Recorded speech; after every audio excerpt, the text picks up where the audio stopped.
came to me and I had conversations with, and it was like, yeah. It seemed that my character spoke to people who felt like they were sidelined a bit. Yeah. Not so much anymore, right? With the new movie? Not so much with the new movie.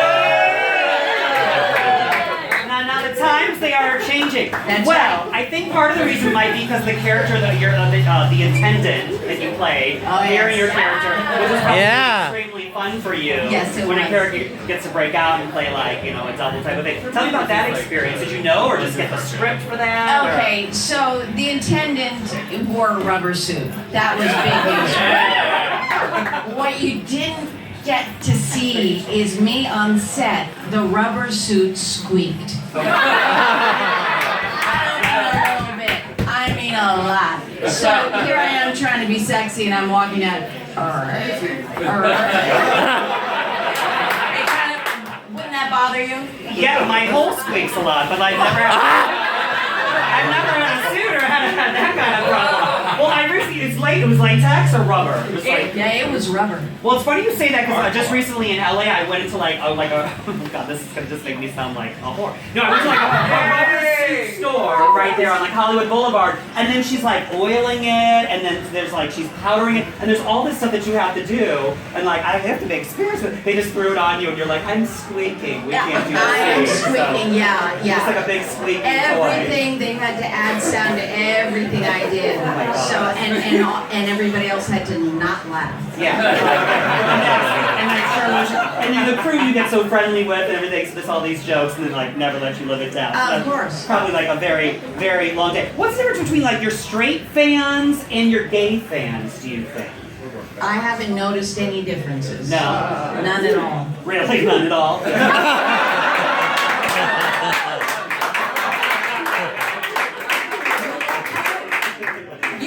Cute. Straight people look cute. I don't see a difference. I do. For me, this is not about me, but I'll make it a little bit about me. I have a feeling she would. Because the straight, when I do a thing like the straight, they will laugh. They will laugh at everything. You're like, I went to the grocery store and I wanted to fuck everyone, and they think it's the most funniest thing you've ever seen. The gay people are like, she is so tired. We here in this grocery store. Gays are more, but I definitely think about your character. It definitely spoke to the gays. What do you miss most about Deep Space Nine? It's really that's hard to say, but the village that we were spending 16 at minimum hours a day with people for 7 years. You get to know each other really, really well, and that kind of intimacy, you just, it's it's, I miss that. It's your cast, it's your family, Yeah. And you might never have that again with those people, so yeah. No, you won't, but I remember one director, to me, we were like family. There was one director that said, my God, coming on and directing was like trying to direct a pack of wild dogs. So, my village is the director's pack of wild dogs, whatever. And I think that's a compliment I was thinking. I don't think it was, but that's so I was like, thank you so much, that's great. I would prefer otter, but like a dog, I'll take it. Do you have a favorite scene or a favorite moment from the show that was or a favorite episode, or maybe just a scene within an episode, something that's my colon, sorry. A memory that you're that, I would just like to freeze that memory where you're just on set, you're on camera, and you feel that, I've done extra work so I can relate to you. No, I'm a member of that union. What's the, drag, yes. And SAG when I paid the dues. Listen, so, was there a moment where you're if I could freeze this moment or have this, that kind of aha moment of you, within a show that you're this was just so great, and it might not even be one that maybe spoke to the audience, but it spoke to you. Can you remember an episode that really touched you? Yeah, because the work there are maybe. a lot. But one that I remember is, they dissed us a lot because we didn't go places. We were on a space station. But then we got the You didn't go to Defiant. space? No, we were in space. Yeah. But then we got the Defiant. That's right, girl. And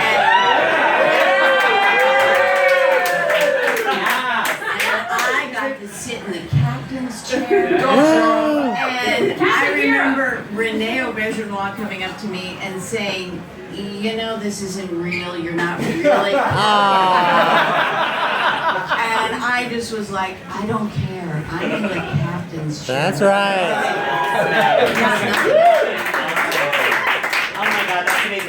Well, I feel like we do have. Can I take a few questions from some people, from some fans in the audience? Who has a question that maybe wants to ask Nana this evening? Nana, I'm saying the name right. You're saying it. Mana. Yeah. Oh, you know what? What other question I want to ask you? Yeah. This is like the most important question for a performance.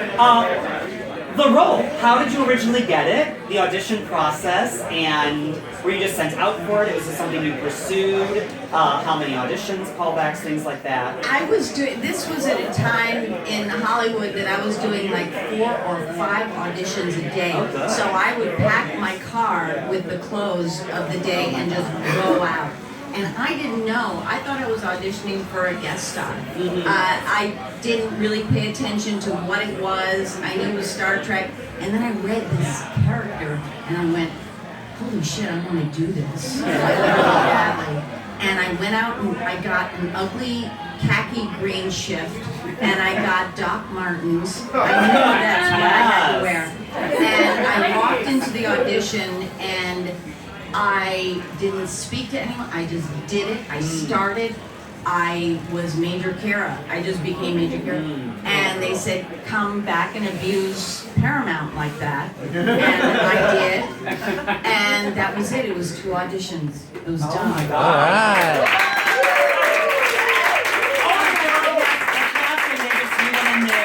You had a vision, you saw it, you were like, no, That this was is it. mine. That's This is mine. mine. And I feel like also, like a performer, you were like in the zone. You were going on a lot of auditions. That energy was there. You were like ready. So, Yeah. of course. Well, we're very lucky that you did get the role. This is Thank you very so much. exciting. Thank you. And that it can live on for so many years, people. Now, you did a convention today as Yeah, well, yeah. which is why you were in town. Are you based in LA? No, or- I'm based You're here. based here. Well,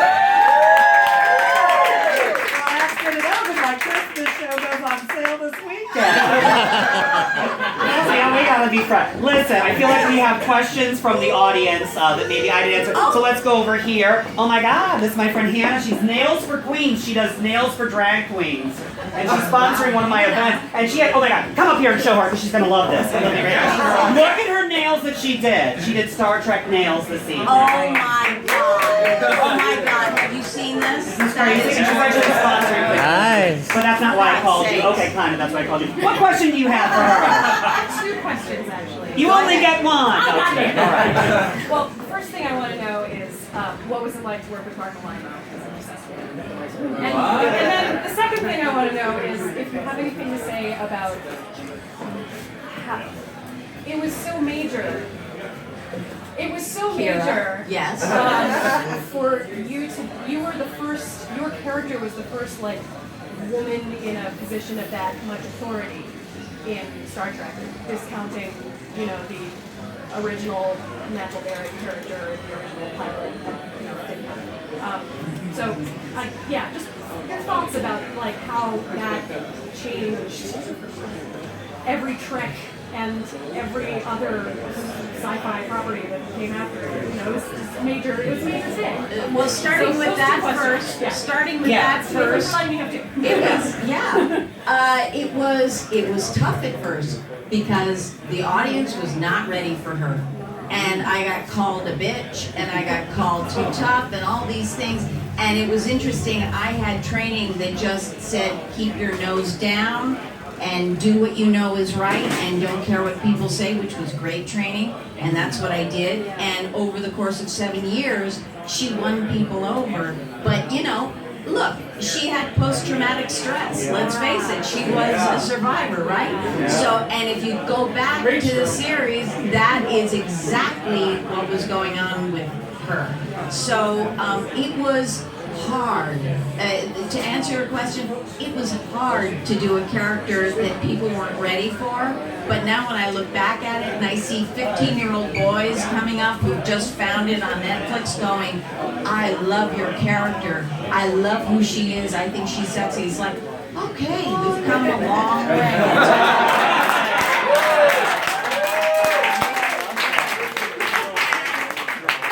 To talk about Marco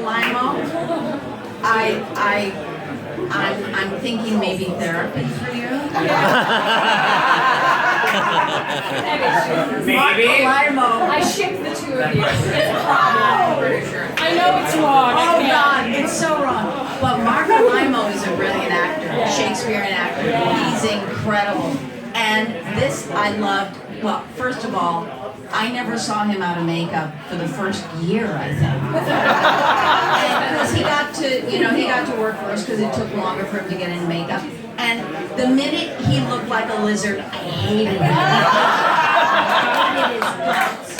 So it was like, he'd come up and try to talk and stuff, and I'd be like, yeah, whatever. I didn't want to say anything to him.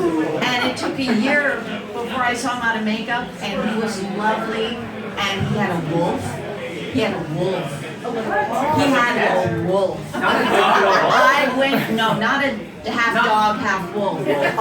Wolf. Like a full-blown wolf. And full wolf, and that really impressed me. I actually went to his house to meet his wolf. Wait, he has a wolf? He had a wolf.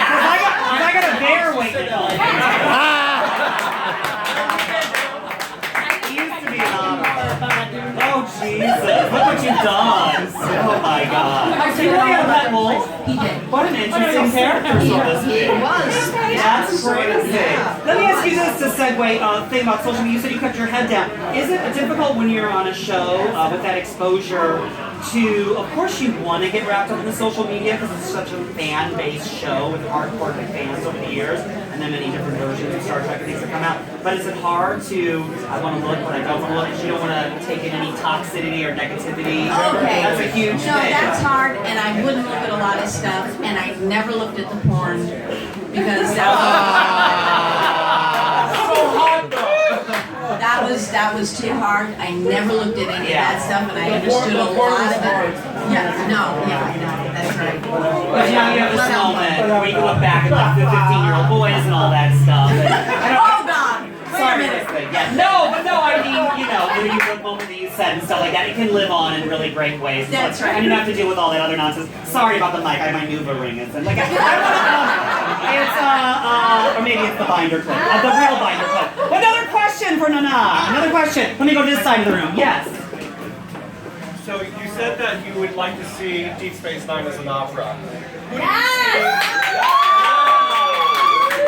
Who are your favorite opera singers, and who would you like to see play different characters? Oh my God, that would be something you would have to cast. I have to say,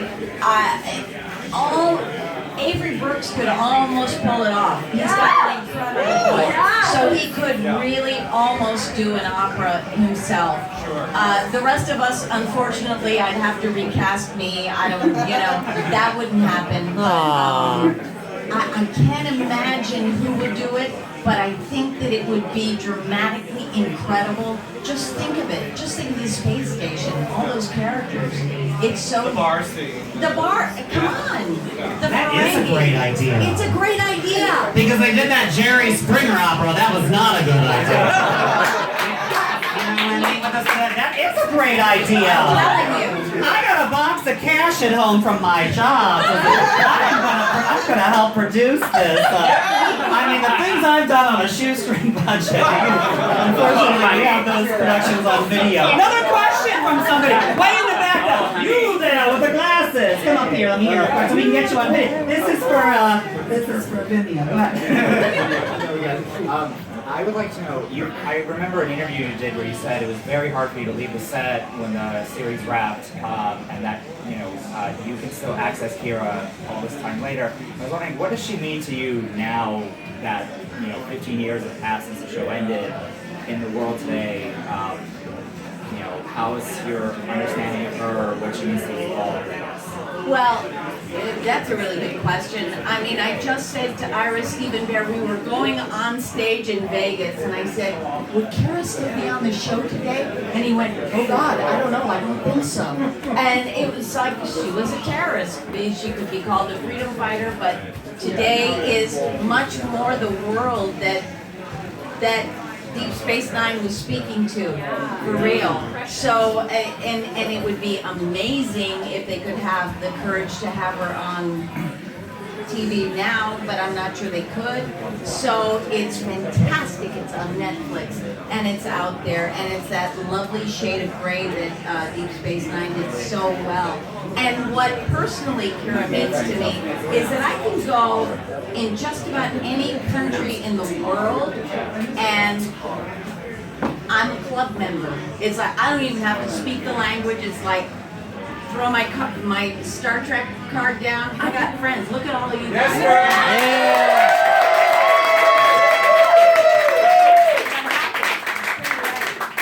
That's where I love that. I had one more question. See, are you single? Couple more questions. I want to kill you. I know these are your people because it's been a long day. Over here, over here, over here.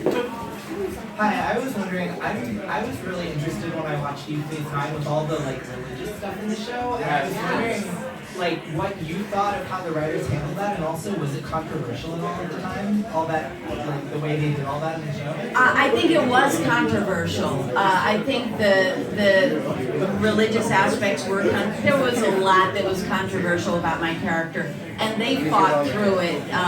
We had kind of an advantage because we were under the radar because they were still paying attention to the next generation, and we just got to do stuff, and we were syndicated, and people were watching like they did on the networks. So we got to do a lot of interesting things that normally we wouldn't get to do. So, and personally, I loved it. I loved the exploration of everything she did, including the things that were really questionable. So, yeah, it was great. When you're at that level, that's a great question. When you're at the level, do you have say if something doesn't agree with you personally? When you get to a certain level? This is the way it worked. I could call Ira Steven Behr. He was great about that. I could call him and say, look, wait a minute, no. And we would fight about it, and probably 40% of the time I would change his mind, so that I would always go at him so that I kept my numbers up.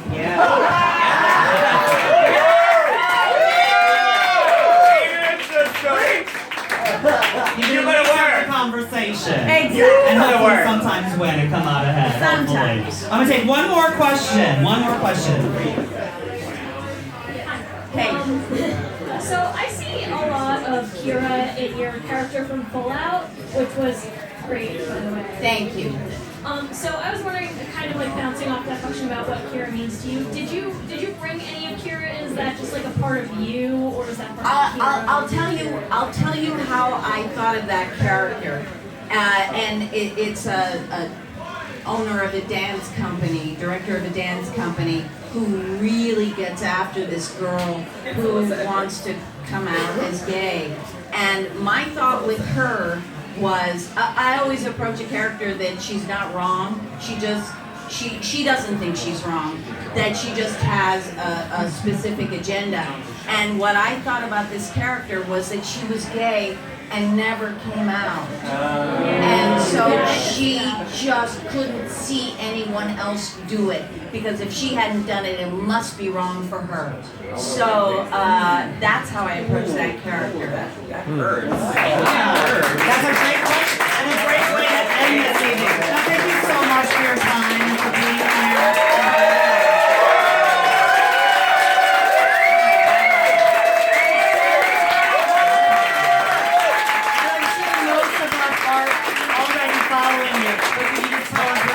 Especially on the Instagram, since everyone's like snapping away. I know. Are you on the Instagram? No, I'm on What? Twitter. You'll just start. It'll be the first picture together. Instagram is everything because you don't have to look at everyone's negative comments. It's just picture. And if they come on board, you don't get the notifications of the toxicity. I love it. Let's take a great picture. Let's take a great picture. Can we get? Oh my God, my phone. That's my fiance. Drop that You know, Truffle's the new black. Here we go. She doesn't understand that. We'll tell her what that means later. It's 9427. You got the password. The flash should be on. And we do. Oh my God, amazing. Yeah, good luck with that. Nailed it. I mean, that is good. That's going for highlights.